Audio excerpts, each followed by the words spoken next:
Hi friends, പുതിയൊരു job information വീഡിയോയിലേക്ക് സ്വാഗതം. അപ്പോൾ ഇന്നത്തെ ഒരു വീഡിയോയിൽ നമ്മൾ നോക്കാൻ പോകുന്നത് directorate of industries and commerce വ്യവസായ വാണിജ്യ വകുപ്പിന് കീഴിൽ വന്നിട്ടുള്ള ജോലി ഒഴിവുകളെ കുറിച്ചിട്ടാണ്. CMD വഴിയാണ് പുതിയ നോട്ടിഫിക്കേഷൻ വന്നിട്ടുള്ളത്. അപ്പോൾ നമുക്ക് ഈ ഒരു നോട്ടിഫിക്കേഷൻ്റെ കൂടുതൽ ഡീറ്റെയിൽസ് നോക്കാം. വീഡിയോയിലേക്ക് പോകുന്നതിന് മുമ്പ് നിങ്ങൾ ആരെങ്കിലും ആദ്യമായിട്ടാണ് ഈ ചാനൽ കാണുന്നതെങ്കിൽ മറക്കാതെ സബ്സ്ക്രൈബ് ചെയ്ത് വെക്കുക. അതോടൊപ്പം തന്നെ പുതിയ നോട്ടിഫിക്കേഷൻ കിട്ടുന്നതിന് വേണ്ടി തൊട്ടടുത്തുള്ള ബെൽ ബട്ടൺ കൂടി എനേബിൾ ചെയ്യുക. അപ്പോൾ ഞാൻ അപ്ലോഡ് ചെയ്യുന്ന പുതിയ ജോബ് ഇൻഫർമേഷൻ വീഡിയോസ് നിങ്ങൾക്ക് പെട്ടെന്ന് തന്നെ നോട്ടിഫിക്കേഷനായിട്ട് ലഭിക്കുന്നതായിരിക്കും. അപ്പോൾ Kudumbashree, employment exchange, KSBC, Kerala startup mission പോലുള്ള സർക്കാർ ഏജൻസികളുമായി ചേർന്ന് സംസ്ഥാനത്തുടനീളം 1,00,000 MSMEകൾ സ്ഥാപിക്കുന്നതിനാണ് കേരള സർക്കാർ ലക്ഷ്യമിടുന്നത്. അപ്പോൾ വിവിധ ഗ്രാമപഞ്ചായത്തുകളിലും മുനിസിപ്പാലിറ്റികളിലും മുനിസിപ്പൽ കോർപ്പറേഷനുകളിലുമായി എൻ്റർപ്രൈസ് ഡെവലപ്മെൻറ്റ് എക്സിക്യൂട്ടീവ് പോസ്റ്റിലേക്കാണ് വേക്കൻസി വന്നിട്ടുള്ളത്. കരാർ നിയമനമാണ്. ഇടുക്കി ജില്ലയിലാണ് വേക്കൻസി വന്നിരിക്കുന്നത്. ഇൻ്റർവ്യൂ വഴിയാണ് നിയമനം നടത്തുക. ഓൺലൈനായിട്ടാണ് അപ്ലൈ ചെയ്യേണ്ടത്. അപ്പോൾ നമുക്ക് ഇതിൻ്റെ വേക്കൻസി ഡീറ്റെയിൽസ് നോക്കാം.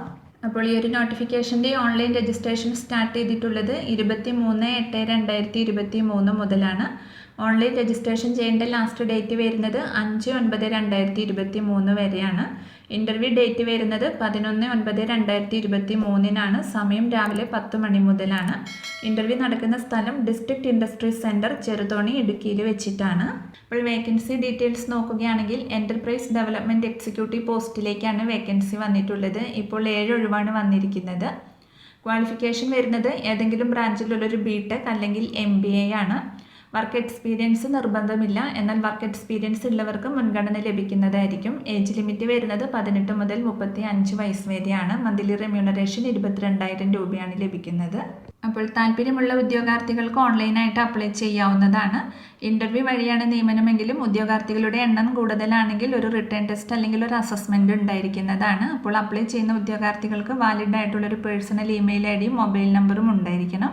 അപ്പോൾ ഈ താല്പര്യമുള്ള ഉദ്യോഗാർത്ഥികൾക്ക് അപ്ലൈ ചെയ്യാവുന്നതാണ്. അപ്പോൾ അപ്ലൈ ചെയ്യാനുള്ള ലിങ്കും ഒഫീഷ്യൽ നോട്ടിഫിക്കേഷൻ ലിങ്കും ഡിസ്ക്രിപ്ഷൻ ബോക്സിൽ കൊടുക്കുന്നുണ്ട്. അപ്പോൾ നിങ്ങൾ നോട്ടിഫിക്കേഷൻ നന്നായിട്ട് വായിച്ചു നോക്കിയതിന് ശേഷം മാത്രം അപ്ലൈ ചെയ്യുക. അപ്പോൾ ഒരു വീഡിയോ നിങ്ങൾ മാക്സിമം നിങ്ങളുടെ ഫ്രണ്ട്സിലേക്കും കൂടി ഒന്ന് ഷെയർ ചെയ്ത് കൊടുക്കുക. അവർക്കും കൂടി ഉപകാരപ്പെടുന്നതായിരിക്കും. വീഡിയോ നിങ്ങൾക്ക് യൂസ്ഫുൾ ആയിട്ടുണ്ടെങ്കിൽ ലൈക്ക് ചെയ്യുക. പുതിയൊരു വീഡിയോയുമായി കാണുന്നത് വരെ താങ്ക്സ് ഫോർ വാച്ചിങ്.